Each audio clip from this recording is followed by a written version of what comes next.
Paquetteville, dont le nom a commencé à retentir sur la scène internationale avec la chanson de l'enfant du pays Edith Butler, il y a 40 ans, fait le pont entre son passé et sa jeunesse par le biais de sa piste intergénérationnelle. Un parcours communautaire destiné pour, entre autres, briser l'isolement, dynamiser la communauté et attirer de nouvelles familles.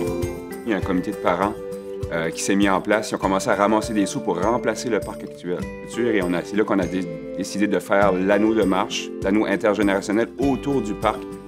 Là, on a travaillé avec la communauté, avec l'école et avec le foyer de soins, puis là, on les a vraiment aidés à aller chercher les financements. C'était vraiment un projet qui est né au niveau de la communauté. On a reçu de l'information comme quoi la Fondation Rick Hansen offrait un gros financement. Si on était capable de créer un projet pour éliminer les obstacles dans la communauté. On voulait créer quelque chose de plus gros, de rassembleur. On voulait également attirer des familles à venir s'installer à Paquetteville. Puisqu'on avait tellement une belle école de l'intérieur. En plus de ça, à 20 pas de l'école, on a le manoir Edith Bépinette.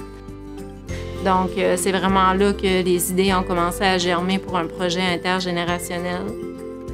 On a beaucoup d'activités avec les élèves de l'École Terre des Jeunes. Puis, à chaque fois, c'est toujours un impact positif sur nos résidents. On voit qu'ils sont émerveillés, on voit qu'ils sont enchantés, puis ils aiment beaucoup interagir. C'est un projet innovant dans le sens que c'est très inclusif. Et moi-même, je suis un jeune père de famille et je vois une belle avenir pour nos jeunes ici à Paquetteville.